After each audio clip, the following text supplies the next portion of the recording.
les habíamos hablado que tenemos el tema de la felicidad, pero queríamos hacer un entre paréntesis antes de empezar a desarrollar este tema y preguntarle a Pablo, porque recién abordamos el tema con un abogado penalista, por el caso de Joaquín y Leandro, un chico de 14 que mata a otro de la misma edad, eran hiper amigos de toda la vida, y nos pusimos a pensar qué detonantes pueden existir a esa edad para que una persona se convierta en asesina, ¿no? Así es. Ya lo tenemos a Pablo Melí, que está en comunicación como siempre. Todos los lunes abrimos el consultorio. Pablo, ¿cómo estás? Muy buenas tardes. Gracias por atendernos. Hola, Vero, Ro, ¿cómo están? Sí, abrir el consultorio con esta noticia tan triste, tan conmovedora, tan difícil de comprender, ¿no? Esta criminalidad tan joven. Yo creo que hay que esperar un poco. Es muy probable que el muchacho asesino, primero hay que ver si fue él solo o con otros. No sé si ya está esa información. No, está en plena investigación. Bueno, por eso, en el caso de que haya sido solo este menor de edad, son excepciones en la regla de la historia. Es muy poco común que un pibito mate a otro con alevosía. En general está asociado o a brotes psicóticos o a una violencia que venían viviendo en la casa o en la escuela, el bullying del que siempre hablamos. Hay tantos elementos. ¿Puede ser un crimen con connotaciones sexuales, Pablo? Yo no creo, no, porque la sexualidad que te lleve, la no realización sexual o las dificultades sexuales o emocionales se resuelven de otra manera en esa edad, con llanto. Sí, puede pasar trastornos alimenticios, pueden pasar angustias. Pasar a esta alevosía y a este asesinato, hay móviles signados por una violencia personal, pero cuando hablamos de una violencia en niñez y en adolescencia, yo indagaría en la estructura familiar, en el colegio, y por sobre todo sabemos que esta es una sociedad que colabora para potenciar las violencias. A ver, Edito, vos analizaste bien el caso. ¿No era una familia tampoco marginal, ni una familia que vos dijeras vivían en condiciones de extrema vulnerabilidad? O sea, era una familia de clase media baja. Todo normal, por eso... Para las dos familias. Claro, todo normal. Si se quiere, si el calificativo está bien, o sea, es todo normal. Dos familias que se conocen de toda la vida. Estos chicos, Leandro y Joaquín, se criaron juntos porque nacieron prácticamente juntos, 13, 14 años, eran como hermanos. Para la mamá de Joaquín, Leandro era un miembro más, era como el hermanito. O sea, estaba todo bien. Iban al colegio, estudiaban, por eso... la pregunta que nos hacemos, ¿qué pasaba entre ellos en esta relación que a lo mejor se desconocía en el vínculo y en el seno familiar? Por eso algo que termine con un suceso de esta características es terrible. Hubo un detonante.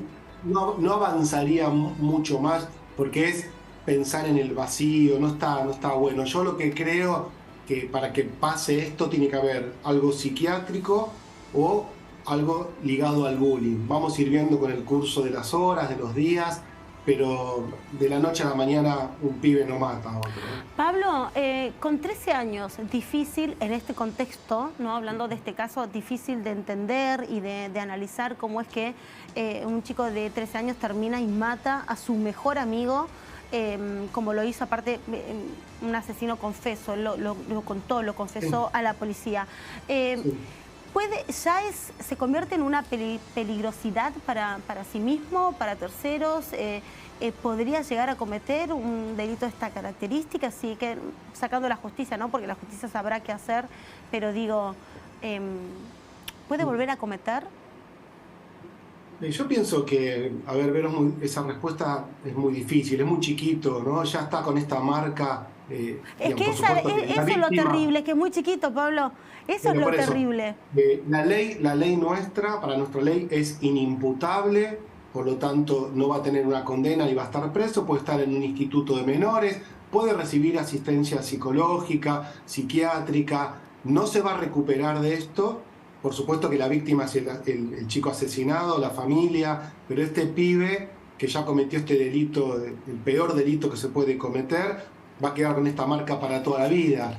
Quizás no vuelva a cometer ningún otro delito, pero hay que ver cómo vive después. Acuérdense el caso de Liverpool, esos dos chicos de 10 que mataron secuestran a Timmy, un creo niño, que era el nenito a un- chiquitito, 6 Sí, años. al chiquito, Sí. reproduciendo un juego, lo llevan por las vías del tren, lo lastiman, lo matan. Ay, qué terrible. Bueno, también es una sociedad que potencia las violencias. ¿Sí? Vuelvo a decir, no conozco a la familia, pero conozco muy bien esta sociedad en la cual muchos chicos crecen en contextos sociofamiliares, virtuales, donde se banaliza la violencia, donde se naturaliza la violencia. ¿Cuál fue el móvil del asesinato?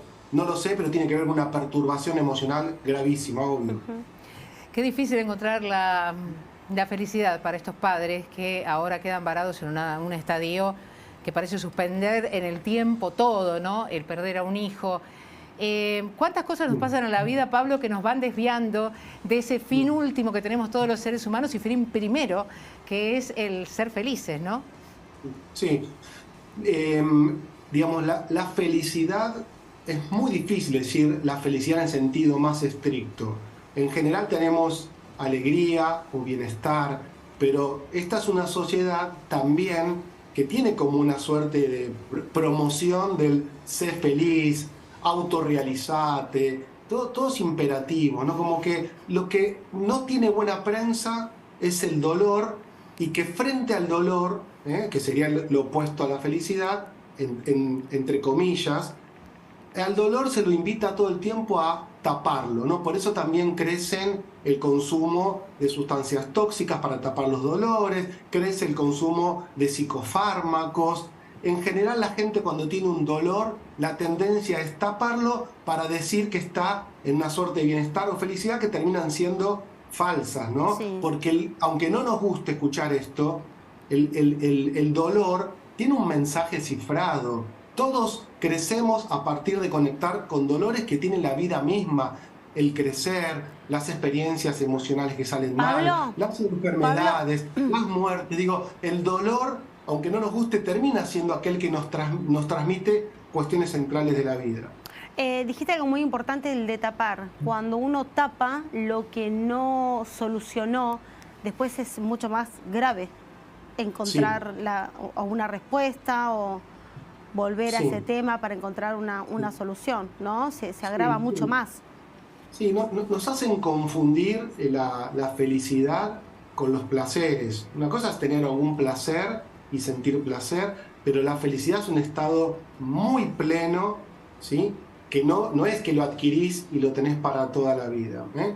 Lo que me parece que es importante reflexionar es que se nos impone ser felices, y no se puede conquistar la felicidad digamos, en el mercado, o en el supermercado, o en TikTok. Es una construcción personal. Transitar la propia vida implica conectar con lo que te va pasando, y si vos lo tapás, Vero, eso crece en intensidad, ¿eh? Se hace una bola de nieve. La verdad que las heridas y los dolores que tenemos son parte de nuestra vida, y una vez que se diluye en tu personalidad, ahí a lo mejor cuando te calmás, incorporás lo que sentiste o padeciste, ahí podés tener momentos de plenitud, sí, o de felicidad. Y diría una última cuestión en torno a esto para escucharlas también a ustedes. Yo creo que lo opuesto a la felicidad es el sufrimiento, ¿eh? Lo que tenemos que tratar es de evitar el sufrimiento, y una vez que uno evita el sufrimiento, que es inevitable, digo, te aparece el sufrimiento, conectás con ese sufrimiento, pero no te generes vos sufrimiento. Hay sufrimientos que son propios del existir, ¿eh? Y otros que nos los generamos nosotros por las toxinas que tenemos, por comernos los discursos sociales, los imperativos familiares. La felicidad no se compra, Pablo, se va transitando, ¿eh? Pablo, si bien, bueno, es difícil, ¿no?, para estos padres volver a encontrar la felicidad después de este hecho terrible, porque no hay nada peor que tu hijo de repente, que lo tenías hace una hora y después ya no lo tenés más, bajo una muerte tan violenta. Pero digo, ¿cómo son los sentimientos de esos padres de acá en adelante? ¿Cómo muta? ¿Cómo evoluciona? ¿Qué pasa en la psiquis de estos padres después? ¿Se genera alguna especie de bronca, de rencor, de enojo? Ya sabemos que la felicidad cambia, por supuesto, no la van a volver a tener. No. A ver, yo trabajé con víctimas de Cromañón, con papás que perdieron sus hijos en Cromañón. Trabajé con veteranos de Malvinas y muchachos muertos en Malvinas con sus familias. trabajo a veces con madres de Plaza de Mayo. La verdad que las tragedias sociales y las tragedias de la vida cotidiana, ¿no? Las que no tienen que ver solo con lo social. Cromañón tuvo que ver con una impericia social. Sí. En este caso es un asesinato, como a veces trabajamos con familias que le han asesinado a una mujer, los femicidios. No se puede volver a una plenitud. Esto queda como un telón de fondo grave en la historia de esta familia. Lo que pueden hacer es, si hay justicia, si realmente el asesino confiesa y cuenta y narra y se entiende por lo menos cuál fue el móvil, con el paso del tiempo, una vez que el duelo se transite, porque hay un duelo natural que va a llevar un tiempo en la vida de esta familia. Después, bueno, el ser humano tiene esa capacidad de ser resiliente. Toda la gente con la que trabajé que se le ha muerto un hijo, una hija, o le han asesinado un hijo, una hija, se conectan a la vida de alguna manera, porque el ser humano tiene eso, ¿no? La capacidad después de potenciar, digamos, sacar lo negativo y transformarlo en positivo, se llama resiliencia, hacer algo con el dolor, porque si no, te matás detrás de tu hijo y seguís generando dolor en la estructura familiar. Ahora, Pablo, ¿cómo encontramos el equilibrio para no pensar en la felicidad como algo platónico y vivir en una nube mágica que no existe, asumir las cosas tristes que nos pasan en la vida y a la vez no sumirnos solamente en uno o en otro rol, ¿no? En uno u otro lugar? El de estar siempre felices o el de estar siempre tristes. ¿Cómo encontrar ese equilibrio, esa armonía que nos permite tolerar los momentos tristes que nos tenemos que transitar, pero también aceptar con alegría los momentos felices y disfrutarlos, ¿no? Sí, Rob, a mí me parece que ser humanos implica contradicción, somos personas contradictorias, que sentimos un montón de cuestiones, a veces tenemos momentos más oscuros, momentos más lumínicos, entender que tenemos distintas emociones, hay que aprender a gestionar las emociones, como les decía hace un rato, a veces nos generamos los propios sufrimientos porque no nos conocemos, repetimos parejas tóxicas, nos metemos en trabajos que nos hacen mal y nos sentimos alienados, esclavizados. Entonces, primero, limpiar nuestra propia vida, despejar nuestro campo mental, tomar buenas decisiones, y ahí vas a ir encontrando un bienestar psicofísico y espiritual.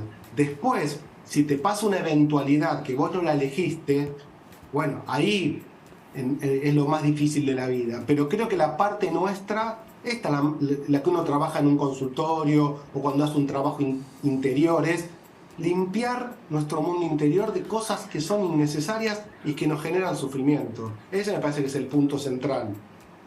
Bueno, Pablo, es la Semana de la Dulzura, estamos haciendo una encuesta entre nuestros televidentes. ¿Cuál es tu golosina favorita? En tu caso, ¿cuál es?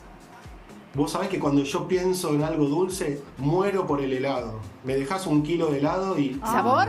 Sí. ¿Dulce de leche, chocolate? ¿Los marrones, como digo yo? Soy un poco raro, me gusta el pomelo, el limón, los gustos un poco así entre dulces y agrios. Acá hay un helado, acá en Castelar, que es un limón que viene con merengue y nuez y almendras. Esa combinación Qué me encanta. rico, tipo un lemon pie, qué rico. Me encanta. Gracias, Pablo, como siempre. Muchísimas gracias, un placer Que estén muy tenerte. bien y muy lindo este espacio y ojalá que la gente encuentre su felicidad, ¿no? Muchas gracias, Pablo.